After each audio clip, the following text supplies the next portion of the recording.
Now on CoastTV News. Development debate. I'm concerned about the impact of the traffic. Cool Spring Crossing would add homes, commercial businesses, and more along Route 9, but neighbors are pushing back. Bethany project paused. They should be working for us, not for their own interests. The record-breaking federal government shutdown hitting Delmarva. The cost of water. Homeowners in Ocean Pines seeing bigger numbers on their water bill.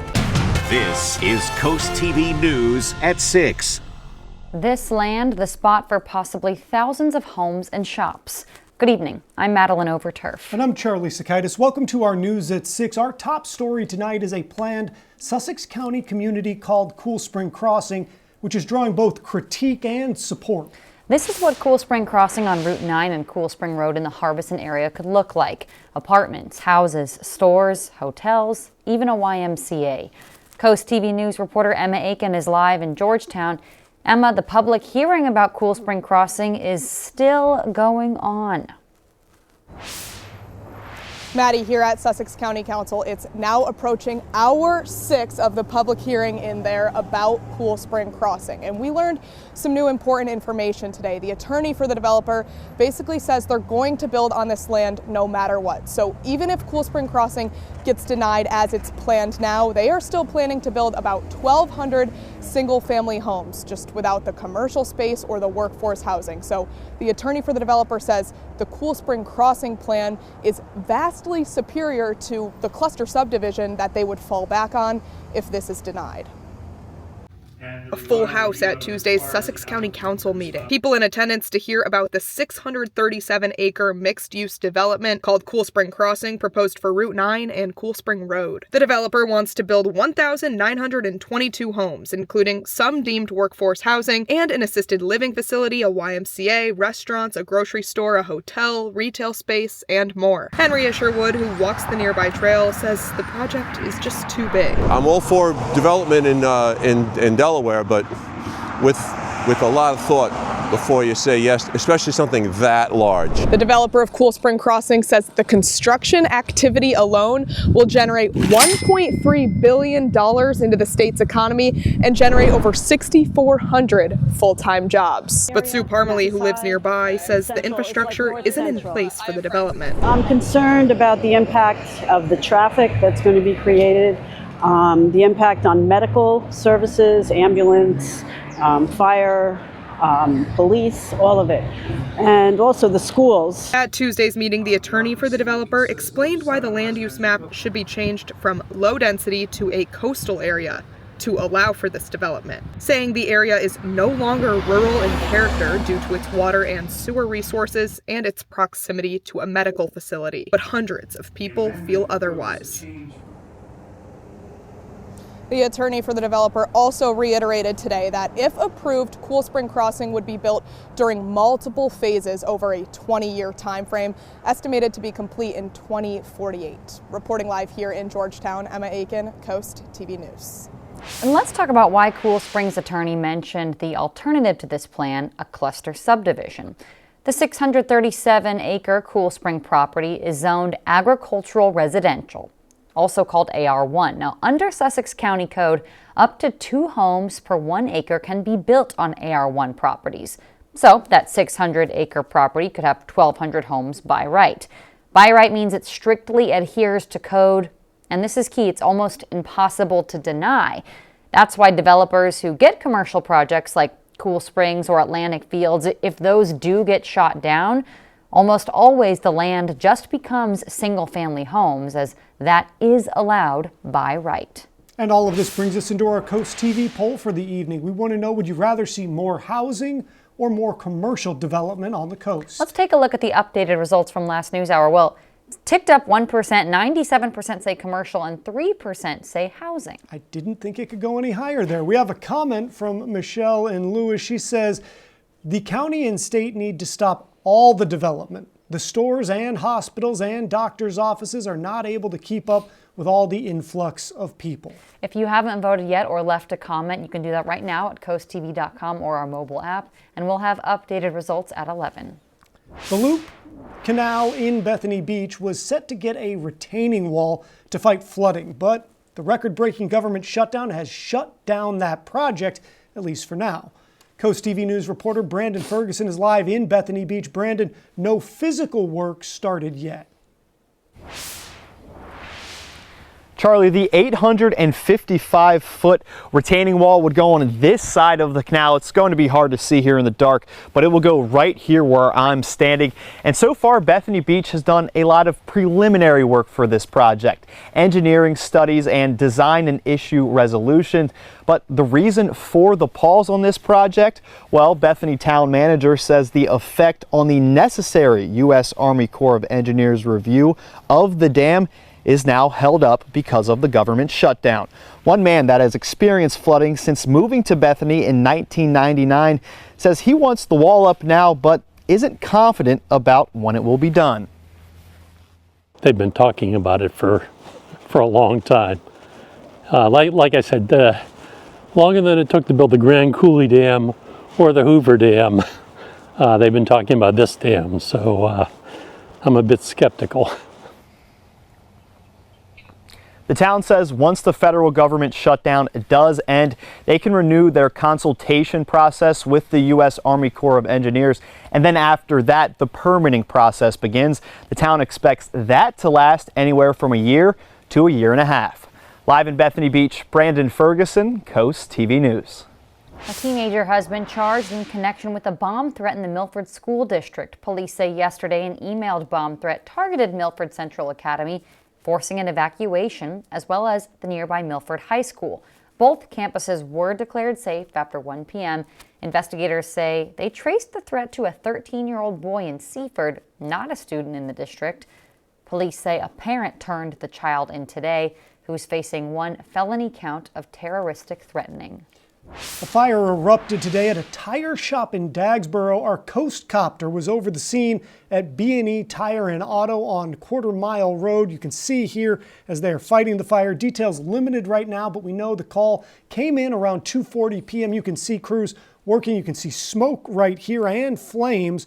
No word yet on any injuries or the cause of that fire. Let's go ahead and take a live look outside into Rehoboth Beach, or what we can see of it. Our First Alert Chief Meteorologist Paul Williams has a look at our forecast. Well, we're actually going to be enjoying that crisp fall, almost frosty-like feel for tonight, and then the winds will kick in for tomorrow. And we have in Rehoboth right now, we're actually going to drop back to 49 degrees by 10 o'clock, but it's really about the winds and not necessarily the inland areas, but really along the beaches where we have active gale wind watches bracing for 35-mile-per-hour wind gusts, really no matter what beach you go to, on what side of the peninsula you go to. We'll have more on that frost coming up. Turning on the faucet may cost you more in Ocean Pines. Homeowners in town are seeing an increase in their water bill, while others are still left waiting. Coast TV News reporter Kevin Zappé live in Ocean Pines. Kevin, the water bills, they're still being handed out, though. Maddie, we're at one of the mailbox locations here in Ocean Pines, where today we saw people looking through their mailbox, still waiting to see what their water quarterly bill will be. Now, every 3 months, people in Ocean Pines have to pay a water bill to use clean water from Worcester County to do things like run the faucet or take showers. But people on social media say their water bill has jumped higher than usual. Worcester County Commissioner Chip Bertino released a statement on the increase. He says the higher bills stem from rising operational costs, new state testing requirements, and needed maintenance at the aging water facility. Frank Sheppers has yet to see his water bill in the mail and is left wondering what the price tag will be. If I got a bill for $500, I'd be a little concerned about that. Even $450. According to Bertino, since the quarterly waterly bill has been sent out late and some still not receiving theirs, the county has extended the grace period for people to make that payment. I'm Kevin Zappé, live in Ocean Pines, Coast TV News. And we're just getting started this evening. College commitments on the basketball court, plus a preview of high school playoffs on the Delmarva Sports Network. And it might look like a perfect day to go out golfing, but it's going to be on the frosty side and on the chilly side, so we'll call it fair, and we'll talk about that cold coming up. But first, racing dogs reach new life, how one organization is helping greyhounds find new homes, when we're back in just 60 seconds. This is Coast TV News at 6. When you think about greyhounds, you think sleek, fast, world-class racing dogs. But away from the track, they need love, they need comfort, maybe a little spot on the couch as well. In today's The Ties That Bind Us, Elisa Weber tells us about a Delaware nonprofit that is finding forever homes for these great pups. When you think about a greyhound, the words fast, agile, lean, and unique probably come to mind. What you might not know is these beautifully athletic creatures make incredible pets. They just soothe the soul. They are just, I call them soul animals because their souls are just so soft and so gentle. They're just amazing, calm, sweet animals. According to the American Kennel Club, cheetahs are the only land animals faster than a greyhound. That incredible speed is why many greyhounds spend the first few years of their lives racing. But once their racing days are over, these four-legged friends need loving homes to enjoy their well-earned retirement. And that's where the nonprofit Greyhound Pet Adoptions of Delaware comes into play. So they retire from racing and then we place them in adoptive homes. So they get to live out their life on a couch or on a rug. So they've done their career racing, and then they get to carry on as a pet. So when they retire, they learn how to be a pet and live their best life. Greyhound Pet Adoptions of Delaware takes its role of matching a dog to a family very seriously, which is why the adoption process is never rushed. So say you have a two-story house. We want to put the dog in a foster home that has a two-story home so they can learn the steps. Or say you have a kitty. We want to put the foster dog in a house with a kitty to make sure their kitty's safe before we turn them over to the forever home to make sure it's a good fit. But once a dog is placed with a family, the organization doesn't just forget about you. So, it's awesome. So we tell folks when they adopt a dog from us, oh, you get the dog, but you get us. You get all of us. So if a dog is in foster, we check on you at 24 hours, 72 hours, 1 week, 1 month, depending how long the dog's in foster. And if you're an adopter and you have an issue, call us. Although they're known for their speed, retired greyhounds actually don't need tons of space. People think that greyhounds need to run for hours. They don't. Or that they need to walk for hours. They need a fenced yard or a leash. 2 requirements. But they'll run in the yard for 5 minutes, or they'll go walk a mile or 2 miles, 3 miles, and then they'll come home and sleep for hours. Hours upon hours. Dana Peterson, foster coordinator for Greyhound Pet Adoptions of Delaware and a proud greyhound owner, says you'll likely fall madly in love. When I adopted Lucy back in 2016, it's hard to describe what there is about these dogs to me, and I'm probably not the only one who feels that way. But they just touch you on a deeper level, I think. They're just they love you unconditionally, and it's apparent. I know all dogs love you unconditionally, but the love from a greyhound, it's just apparent that you're my person. If you are unable to adopt or foster, Greyhound Pet Adoptions of Delaware is always asking for volunteers and donations. For The Ties That Bind Us, I'm Elisa Weber. I think I'll ask.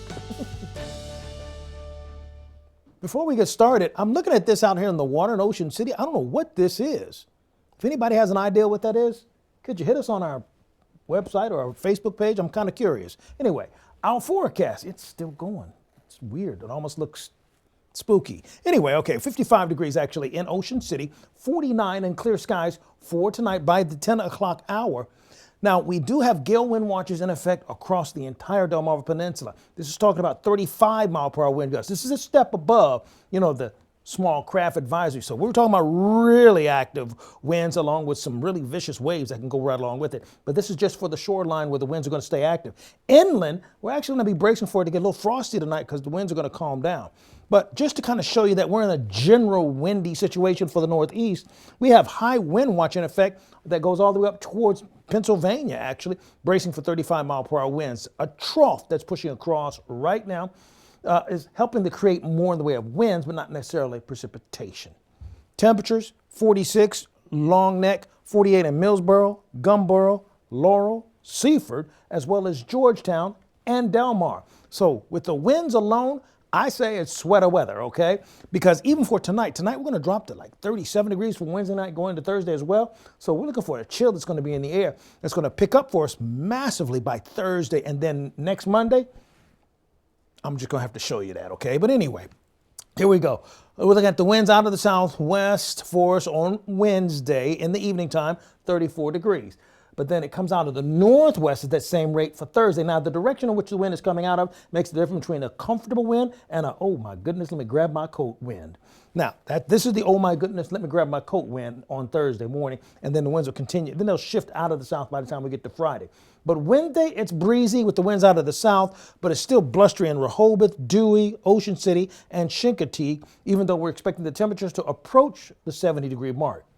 Wednesday morning, we start off at 44 inland, and then we end up in the upper 60s or near 70. So Wednesday, I'm calling a fair and mild day. Thursday is going to be a clear, beautiful looking day, but not so comfortable.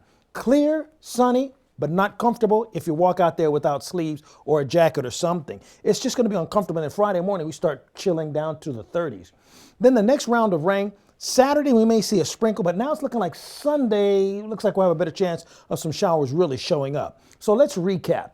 Tonight, 39, frost for inland areas, particularly after 2 o'clock in the morning. Tomorrow, a chilly feeling early in the day, then we'll warm up nicely and become mild, actually. Tomorrow's going to be actually a pretty good day. Thursday is when the colder air really begins to step in. And then as you take a look at this extended forecast, see that cold over there? 47 for the high, 32 for the low.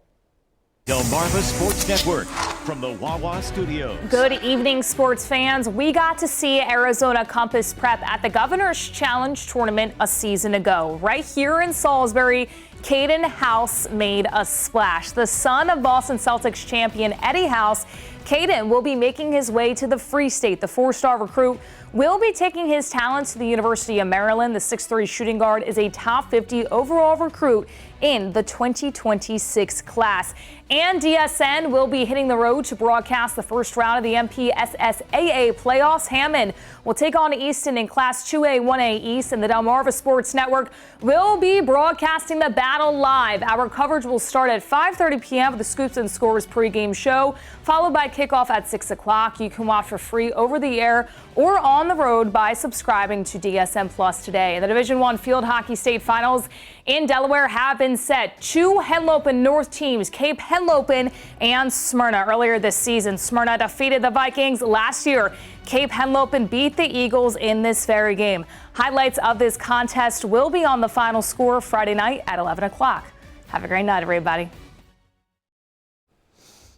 Right now in Milford, we're at 50 degrees, and we anticipate that we're going to drop to 48 with mostly clear skies by tonight. Now, our umbrella winner is Nancy Martin of Ellendale. Congratulations, courtesy of Paul Davis Restoration Home Remodeling. Keep up with your forecast by calling our weather line, sponsored by the law offices of Brugstedt, Mandalis, and Federico. And here's a look at your extended forecast.